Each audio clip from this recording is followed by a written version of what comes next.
sadness, then anger. An imagined letter to the STBX. Dear STBX, today was cloudy and chilly and stormy, and for a moment I got incredibly sad thinking about how often we fantasized about spending a day like this, staying in bed, keeping warm in each other's arms, feeling safe and deeply loved. But then I got really, really angry. I got angry because it suddenly dawned on me that I never got the fantasy, nor the love, nor the magic or romance or the feeling of being deeply loved in each other's arms. I got angry because what I got was the daily effing grind. I didn't get the making love to the sounds of the rain. I got the I feel bloated, I'm stressed, it's been a while and I feel awkward. I didn't get the romance after dining out, since 4 out of 5 times we had to rush back to our place because something did not sit well and you needed a bathroom urgently. I didn't get the walks in the park. I got the my back hurts, and I can't really walk for too long because my knee will start bothering me. I didn't get the couples cooking class. I got the I'm not really into those kinds of things, let's stay in and watch insert title of any superhero movie. I didn't get the out of our comfort zone adventure. I got the this is what I enjoy doing. Why don't you join me? I got the jeans that needed mending, the stained shirts that needed to be pre-treated, the worn socks and underwear to be thrown out. I got the spills on the carpet, the clogged toilet, the mold in the bathtub and the sole responsibility of coordinating home repairs, Christmas gifts, cleaning services and groceries because I was just so good at it. I got to be the fairy godmother of everything: household paper towels, toothpaste, soap, laundry detergent, wipes, trash bags, plates, ibuprofen, Pepto. All you had to do was open a cabinet and there it was. I did not get my romance, nor the magic, nor the rain or a sliver of the fantasy. I did not get the remarkable or enticing, but the daily effing grind. You even argued and got downright upset when I asked if you would ever surprise me by making me a cup of coffee in the morning. After plus 10 years of marriage? How dare I? I knew you didn't drink coffee, didn't I?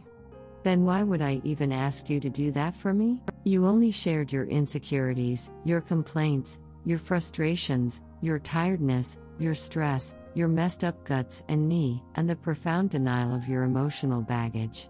What I got was your failed expectations of yourself, and your perception of how I was constantly failing myself and the relationship.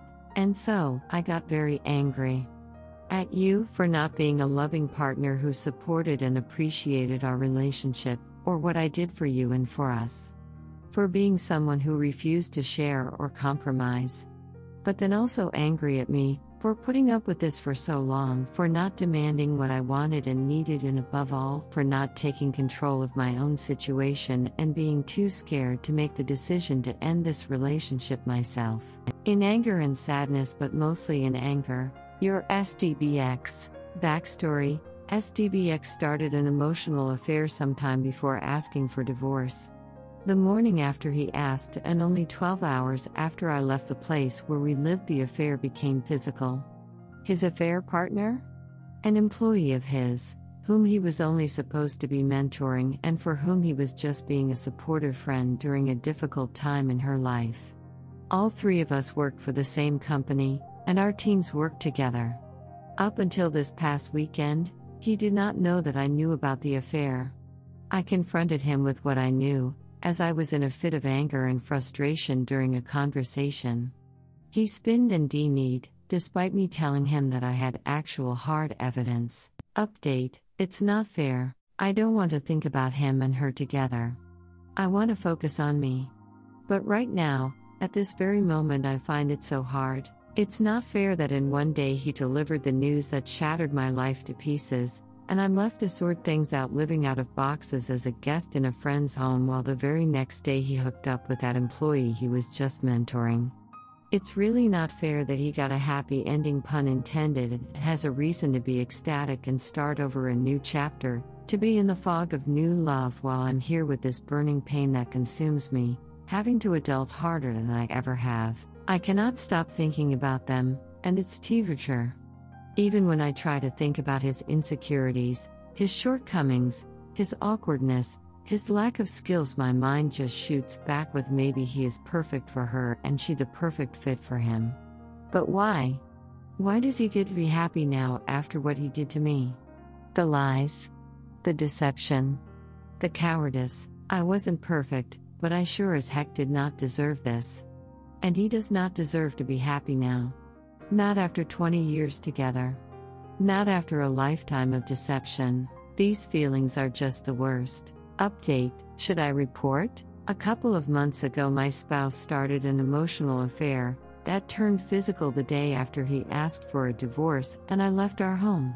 His new relationship is with someone that he swore was just a longtime friend in need of support, which this is true. I know her and am aware that she was dealing with a lot of personal stuff. My spouse was depressed, she was going through some unimaginable crap, and so they connected. Such a cliche, it's almost funny. So far, unfortunately, this is a run-of-the-mill cheating story. But, as it turns out, my spouse and I work for the same company and in departments that collaborate on a daily basis. Here's the kicker. The relationship is with one of his employees. They don't know I know about them. My dilemma: this is clearly a conflict of interest and unethical under company policy. Technically, I should report it. Particularly, since my soon-to-be ex-spouse is working behind the scenes to promote his new love interest, and even restructure his entire team to set her up so she can eventually lead the department. Moreover, he's also backstabbing the employee he has been mentoring, training for over 2 years, and had already designated to take over the department when he's promoted or goes to a new company. BTW, this is an exceptional employee and most definitely the right person for the job. I'm trying to convince myself that reporting them is the right thing to do, since it's unethical. I really feel for the employee he's backstabbing. But in reality, I know that me reporting them is coming from a place of anger because I've been betrayed by both. She pretended to be a helpful colleague. I also want them out of the company so I can go to work and be at peace, but mostly because I shudder at the idea that she would lead a group that I have to work with every day. What should I do?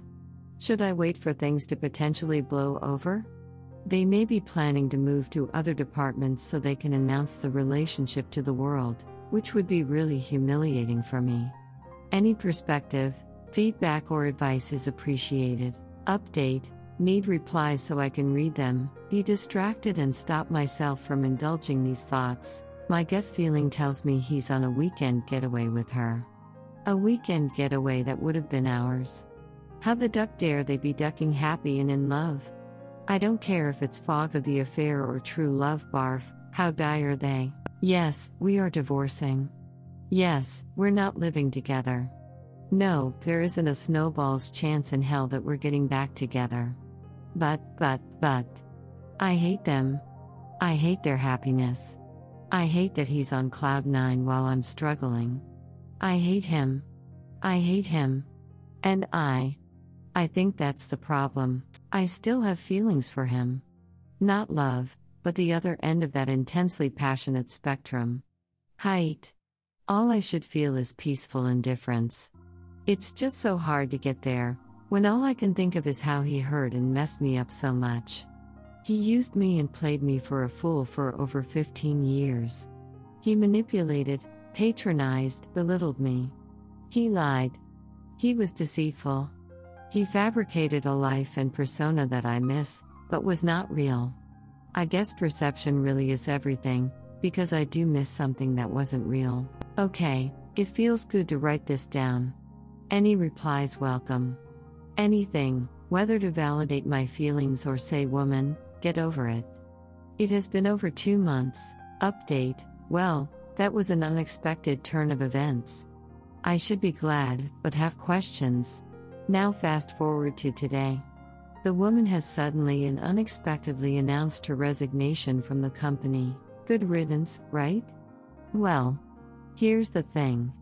While still working at the company, they have to keep the relationship secret because this is obviously unethical. But with her gone, they can technically be free to be open about it, and here's my dilemma. Our common friends didn't know about the affair relationship, and I didn't tell them for reasons related to this being unethical behavior. Also because I didn't want them to see the messy side of things and I was holding on to this information in case it became valuable. But now, I want to tell our friends because I feel like I will look like a complete idiot once he starts parading her around.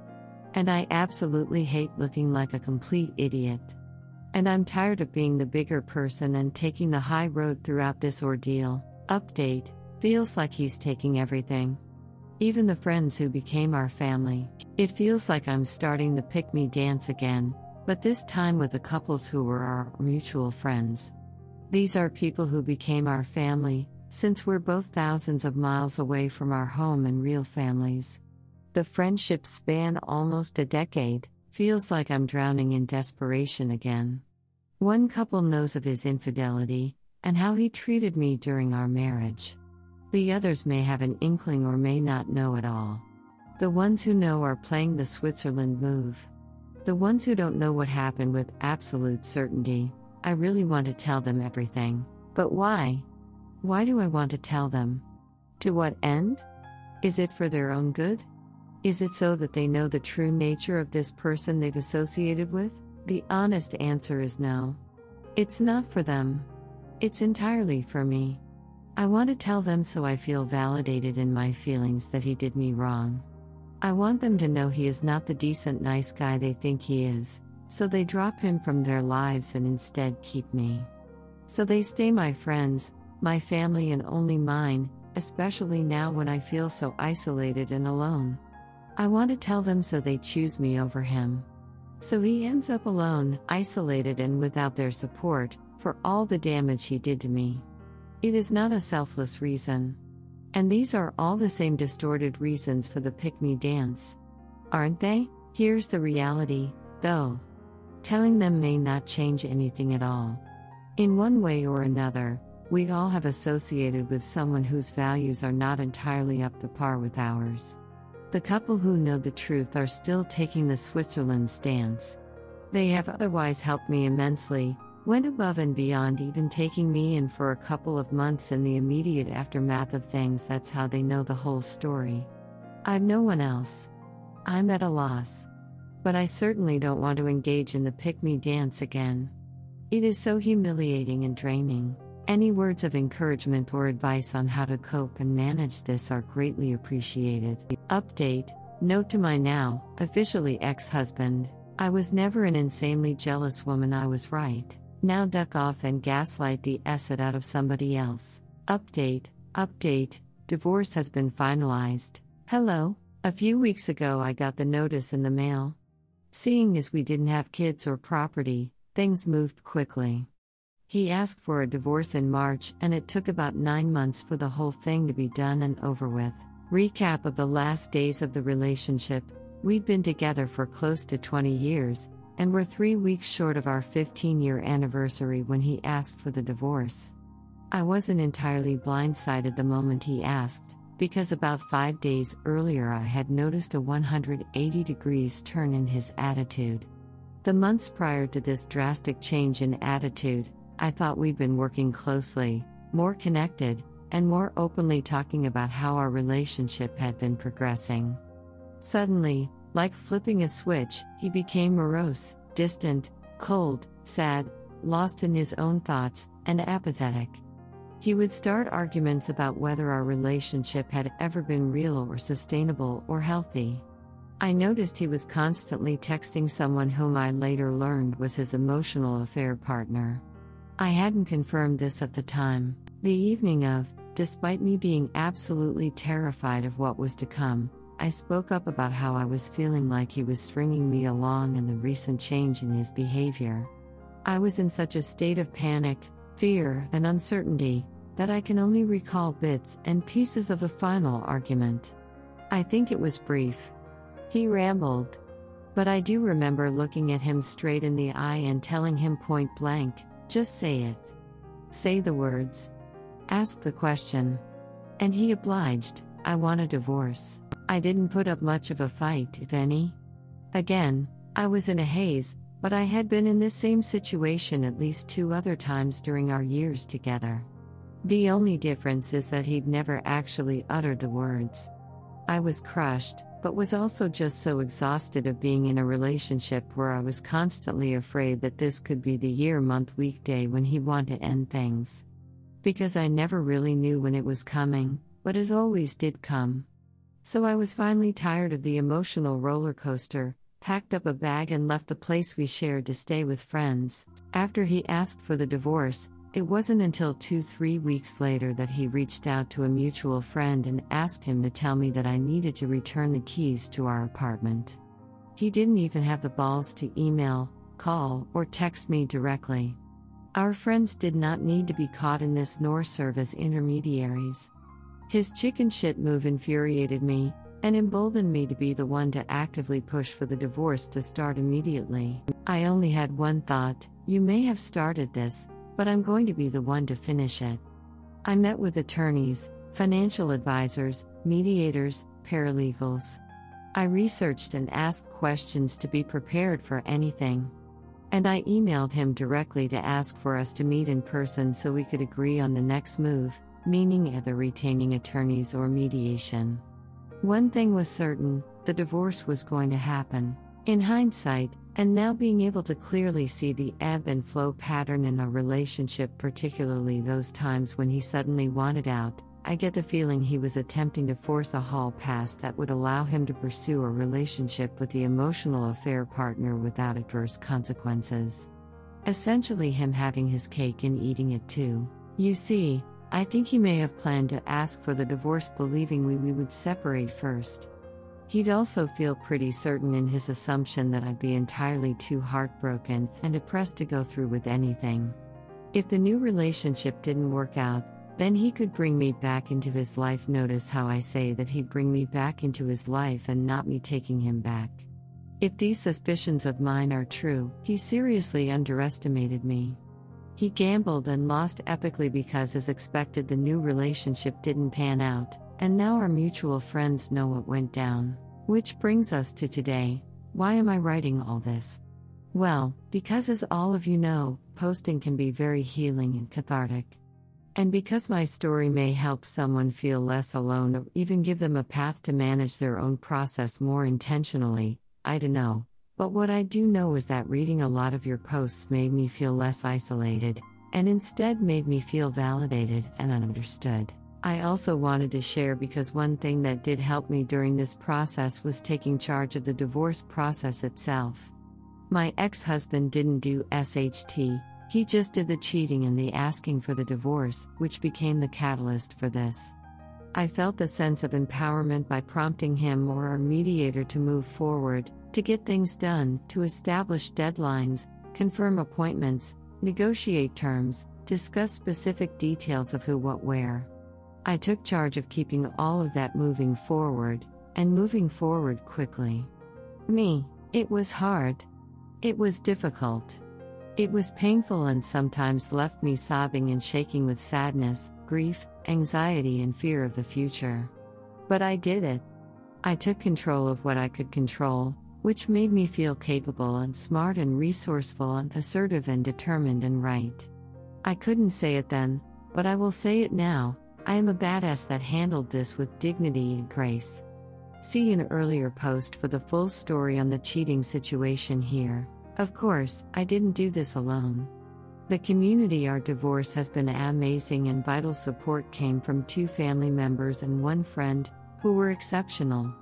They listened to my ramblings at random hours, validated my feelings, distracted me when I was on the verge, provided sound advice when I was about to make an emotional decision, and were all around the most awesome people ever. I can never repay how much I owe them. It hasn't been a year yet, and there are good days, exceptional days, and bad days. It has been well since I've had a terrible day, which I think means I'm doing better. Wishing everyone, no matter what stage you're in, strength, peace of mind and lots of self-love and self-compassion. Update: first morning in new place, and sipping my morning cup of coffee sitting on a new couch, and taking in a beautiful view of the city. The first morning cup of many, in a new place, living a new life by myself. Everyone I told about the move to the new place kept saying things like, "This will be exciting," or "I'm sure you're happy to be settling in," I want to slap on a smile and respond that yes, this is exciting and I'm happy to have a new place to start a new life. But right now, my heart is breaking and I feel like I'm drowning in grief. The reality is hitting me now. This in fact is my new life. By myself. No partner. Alone. Redditor's reactions. Redditor 1, I've got nothing to say but to offer you a hug. It feels surreal, doesn't it? And not in a great way. Redditor 2, I did the whole fake it till you make it thing and it about killed me. I changed states, careers, and friends. It wasn't until I sat with my best friend and explained that I was emotionally drowning that they got the message and truly helped me. They were instrumental in me finding the right therapist and starting up my hobbies. That whole this should be exciting thing died pretty quickly after that, as it did become exciting. I am having fun. My ex curtailed my life, and now I'm starting to get back into the swing of things. Answer, my ex curtailed my life, and now I'm starting to get back into the swing of things. Thank you for sharing this. It does feel like he truncated the life I knew, so your story makes me feel like I've something tangible to look forward to. Redditor 3, I moved out just before Thanksgiving and still have times where it hits me really hard, usually at night or on the weekend. After 30 years of marriage, that's going to happen. But then I remember what it was like in that house with him, being constantly stressed out and super tense, and I'm glad I'm here now. Answer, thank you for sharing. We were married 15 years, about 20 together. And yes, I do go back and forth, having to remind myself that even when I was sipping my morning coffee sitting next to him, unbeknownst to me, I think I might have been alone. I think now he detached from the relationship several years ago, and was going through the motions. My recollection of those mornings is that it felt comfortable, familiar, safe. Dare I say I even thought like that was how a relationship that finally found its balance felt like. But that was just an illusion. Redditor 4, you have made it through one of the hardest moments. Leaving wherever you were to get to this new place. Don't forget that each day it will be less new and a little less surreal. Redditor 5, I understand how you're feeling. I think this is a normal phase. I've been split from my ex-husband 9 months. I have my own place with full custody of the kids. Our divorce was final last month. I was so ready to get divorced and move on. Now that it's official, I sometimes feel sad and lonely. I keep having flashbacks of some of our very few happy moments and just cry. But then I realize how evil my ex was, so I try to retrain my brain back to all the pain and misery he put me through. Not sure if that is a healthy way of coping. But how else to do it? I read something this morning and it said that it may have broken your heart, but it opened your eyes. Take that win. We will eventually get over this and move on and be happy. It will just take time. Sending you internet hugs. Redditor 6, you got this. Savor that coffee and view, and also let yourself cry when you must.